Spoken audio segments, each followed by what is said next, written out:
Welcome back to the Metzger Collection. Today we are going to be starting a new series, Art History in 15 Minutes or Less.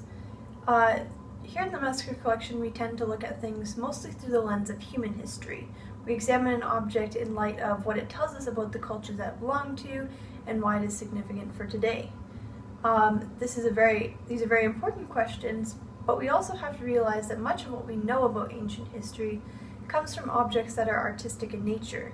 Therefore, it is equally valid to be considering how art has changed and developed along with humanity and the cultures that it existed within. Throughout time and culture, there have been different movements of art that have embodied the values of art in society, the materials available, and what different subject matters that humanity was interested in. And humans have been creating art from the beginning of time. And we are going to be answering those questions within each section of the Metzger Collection, each culture represented by the Metzger Collection in this series. Today we are going to start with prehistory. I hope you guys enjoy. Our knowledge on prehistory is very limited. Much of what we know about any given tribe, people group, culture, or area of ancient human life comes from the very limited knowledge we have from works of art done in prehistory. We consider prehistory to be about 30,000 BC to about 5,000 BC. And there's rarely ever an artist attached to a prehistoric work of art, which makes our knowledge gaining a little bit more complicated because we have a lot of questions about whether this was a community effort where there are only specific people allowed to do these works of art, or was this just each individual person had the ability to create art and they did it together as a community. So there's a lot of questions here, but we definitely can learn a lot about prehistoric people from the art that they created, because it focused a lot on the ordinary, regular things of life. They painted and carved things that were part of their daily human experience, which is very helpful. The first area of prehistoric art we are going to look at today is that of cave paintings. People in prehistory would paint the walls of caves with different pictures that depicted their daily life, often included animals and hunting expeditions. And the very first painted cave was discovered in 1879, which was the El Castillo cave in Spain. One significant cave found near there is the cave at Altamira, which has been dubbed the Sistine Chapel of the Ice Age because of the many elaborate cave paintings found in there. There are thousands and thousands of different depictions within that cave, which makes it definitely a sight to see. Another significant location for Paleolithic cave paintings are the caves at Les Eaux, France. These are often called the Hall of Bulls. In these caves, there are primarily non-threatening animals shown, such as wild cattle, bison, and horses. And because particularly bison and animals such as these are such common subjects for Paleolithic art, we can tell that this was part of their daily lived experience.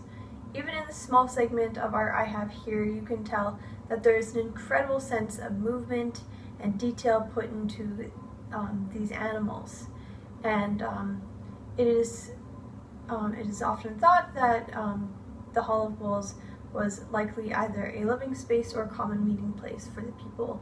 One very fascinating thing about these cave paintings is that the artists who created them utilized the contours of the cave to bring more depth and motion to their art. Some have thought that the dating of these paintings was a hoax because the paintings showed too much detail or were too complex. What we can learn from this is that the idea that humanity has progressed and developed in its art doesn't mean that artists have gotten better or that their art is superior today, but rather that humans have always had a creative desire, a desire to create art and to tell their stories through the mediums of art that were available to them. But as time has progressed, artists have been able to experiment with different methods, subject matters, and different materials as that has become available to them. And this is one very valuable lesson that we can take away from prehistoric cave paintings.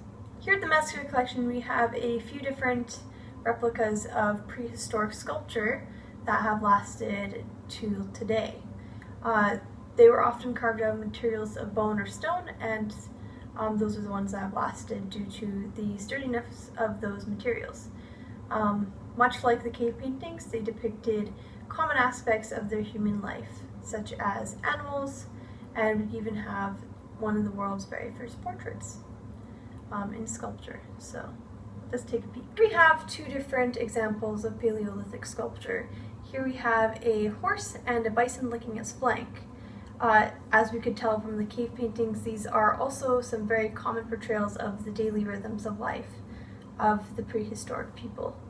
And particularly with the bison, we can see that it is very detailed, and there's a lot of skill that went into it, which is makes it a very beautiful piece. They're both carved out of bone and were found in different caves in France. One thing that we have learned from prehistoric art is that early humanity also had a preoccupation with fertility. This is perhaps best exemplified by one of the most known works of prehistoric art, Venus of Willendorf. This was probably either a fertility god or a talisman, and here we can see that because of their preoccupation with fertility, the breasts and buttocks are very much exaggerated at the expense of arms, legs, and even her face. Here we have another piece that is very similar to the Venus of Willendorf called Venus of the Sponge, and this was found in a cave in France as well. And here we see a pregnant female figurine, which probably served as some kind of fertility charm and connected with fertility magic as well.